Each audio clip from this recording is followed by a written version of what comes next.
My entitled family demanded me to hand over my business. So I against them and cut them off. I'm a 32-year-old guy, and I've worked my butt off for everything I have. Growing up, I didn't exactly get handed opportunities. My parents were the kind who played blatant favorites, and I was never their golden child. That title went to my older brother, who could do no wrong. He was their pride and joy while I was just there. Don't get me wrong, I love my brother in a way, but he's always had this sense of entitlement, probably because our parents have always bailed him out. When I was struggling to pay for college, they told me to figure it out because I needed to learn independence. But when my brother racked up thousands of dollars in credit card debt for partying, they paid it off without a second thought. I've spent most of my adult life trying to distance myself from that dynamic. I worked multiple jobs through college, started a small online business in my mid-20s, and slowly grew it into something successful. It's a boutique tech consulting company now, and while I'm not a millionaire, it's doing well enough to support me comfortably. I'm proud of what I've built, but apparently my success didn't sit well with my parents or my brother. It started subtly about a year ago. My parents began making comments about how nice it was that I'd built something stable and how my brother was still finding his footing. He's 35, by the way, and still living at home. I didn't think much of it at first, but then the comments got more pointed. Don't you think you could involve your brother in your business? My mom asked one day during dinner. What does that mean? I asked, genuinely confused. Well, she said, you could teach him the ropes, maybe give him a leadership role. I almost laughed. My brother has zero experience in tech or consulting. His last job was as a shift manager at a fast food place, and he quit after 2 months because it was too stressful. I tried to politely tell my mom that wasn't going to happen. She got huffy but let it go for the moment. Then came the family meeting. A few months ago, my parents called me over for dinner. When I got there, it wasn't just a casual meal. It was a full-blown ambush. My brother was there along with my parents, looking smug as hell. After some small talk, my dad cleared his throat and said, "We've been thinking about your business, and we have an idea that will benefit the family." I immediately felt uneasy. He went on to explain that since I was doing so well, it only made sense for me to bring my brother in, not just as an employee, but as a co-owner. They wanted me to sign over 50% of my business to him. I was floored. "You can't be serious," I said, looking around the table. "Oh, we're very serious," my mom chimed in. "Your brother deserves a chance to succeed, and you have the resources to help him." "He's my brother, not my charity case," I snapped. "I built this from nothing. He's never even asked me for advice or shown interest in what I do. Why would I just hand over half of my company?" My brother finally spoke up.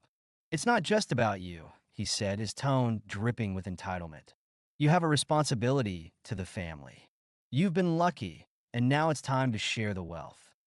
Lucky. That word hit me like a slap. I told them there was no way I was giving up half of my business. That's when things got nasty.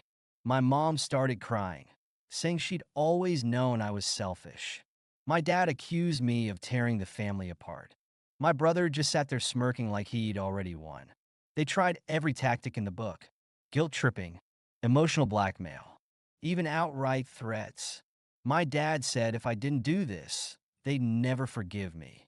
My mom said they'd cut me out of their will. My brother hinted that he'd make my life difficult if I didn't comply. I told them they were insane if they thought they could bully me into giving away what I'd worked so hard for. That's when my dad dropped the real bombshell. "We already spoke to a lawyer," he said. "It's a simple process. We just need your signature." I felt like the floor had been ripped out from under me. What they didn't know was that I'd been preparing for something like this. Over the years, I'd heard enough of their entitlement to know they might try to pull something shady. So, when I started my business, I made sure to consult a lawyer and set everything up properly. My company's ownership is legally protected under an LLC, and any transfer of shares requires my explicit consent. Calmly, I told them this wasn't happening. That's when my brother lost it. He started yelling about how I'd always been the favorite, which was laughable, and how I didn't deserve what I had. He accused me of being heartless and said I'd regret it when I was old and alone. I stood up and said, If you think screaming at me will change my mind, you're delusional. You all made your choices, and I've made mine.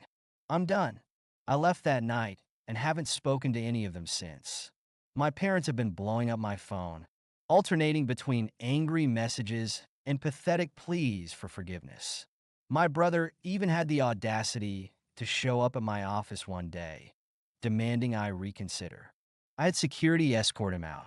Last week, I found out through a mutual family friend that my parents have been bad-mouthing me to anyone who will listen, calling me greedy and ungrateful. But I don't care anymore. For the first time in my life, I feel free. Unfortunately, their entitlement didn't stop there. My brother began a smear campaign against me on social media, posting misleading stories and outright lies, portraying himself as a victim of my greed and cruelty. He even tagged my business accounts, trying to damage my reputation with my clients. I responded by issuing a professional statement on my company's platforms, clarifying the false claims without engaging in personal attacks. I also consulted a lawyer to send a cease and desist letter to him, warning him about the legal consequences of defamation. This move helped protect my business reputation and showed that I wouldn't be bullied into submission.